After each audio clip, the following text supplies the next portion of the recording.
जैन साथियों, भारतीय जनता पार्टी देश में आरक्षण को खत्म करना चाहती है। पूरे लोकसभा के चुनाव के दौरान हम लोगों ने एक एक रैलियों में, सभाओं में देश की जनता को जागरूक किया और यही कारण था कि बीजेपी 240 पे रुक गई। 400 तो छोड़िए, अगर 300 भी आ जाता तो आज भारत का संविधान खत्म करने की प्रक्रिया शुरू हो जाती, आरक्षण खत्म करने की प्रक्रिया पूरी तरीके से शुरू हो जाती। आपने इनको 240 पर रोका, लेकिन बीजेपी अपनी हरकतों से बाज नहीं आ रही। इनका एकमात्र मकसद है आरक्षण को खत्म करना। सफाई कर्मियों का आरक्षण आउटसोर्सिंग करके खत्म कर दिया। सिक्योरिटी गार्ड्स की नौकरी अलग अलग जगहों पे आउटसोर्स करके सरकारी जो नौकरियां मिलती थी खत्म कर दिया। चपरासी की नौकरी, क्लास 3 की नौकरी, क्लास 4 की नौकरी सरकारी विभागों में आउटसोर्सिंग के नाम पे खत्म कर दिया। एक सबसे बड़ी नौकरी थी जिसमें दलितों की, पिछड़ों की, आदिवासियों की भागीदारी होती थी, उसमें आरक्षण खत्म कर दिया। आईएएस का आरक्षण खत्म, लैटरल एंट्री के जरिए सीधे आईएएस बनाए जाएंगे, ये मोदी का मकसद है। अब तक 63 आईएएस लैटरल एंट्री के जरिए प्रधानमंत्री नरेंद्र मोदी ने बनाए हैं। ये गुनाह किया है भारत के प्रधानमंत्री नरेंद्र मोदी ने और उनकी पार्टी भारतीय जनता पार्टी ने। बीजेपी बेनकाब हो चुकी है।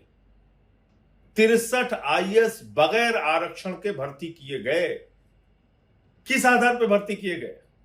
अभी 45 आईएएस की भर्ती और करने के लिए, लैटरल एंट्री के जरिए करने के लिए, पिछले दरवाजे से करने के लिए इन्होंने विज्ञापन निकाला। किस आधार पे आपने निकाला? आप बाबा साहब के संविधान को नहीं मानते? आप भारत की आरक्षण व्यवस्था को नहीं मानते? आप देश में आरक्षण को खत्म करना चाहते हैं? दलितों, पिछड़ों, आदिवासियों, अल्पसंख्यकों का हक छीनना चाहते हैं? तो इसलिए जरूरी है जागना, देश को जगाना।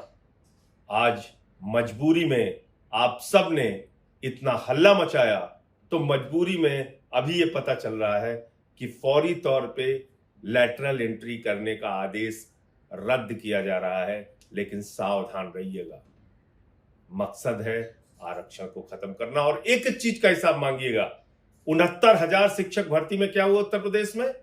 18 से 20,000 पिछड़े वर्ग के लोगों की नौकरी मारी गई, जिसमें अब राहत मिली कोर्ट से। क्या हुआ विश्वविद्यालयों के मामले में? देश के 40 केंद्रीय विश्वविद्यालयों में 80%, 90% SC, ST, OBC के और यहां तक कि फिजिकली हैंडीकैप्ड लोगों के आरक्षण के हक मारे गए हैं। वो पद खाली पड़े हुए हैं। तो इसलिए जागिए, लोगों को जगाइए, भाजपा से देश को मुक्त कराइए।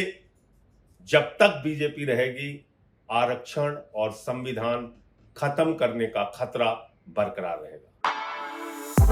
For exclusive and insightful videos, subscribe to our new channel ABP Live Premium.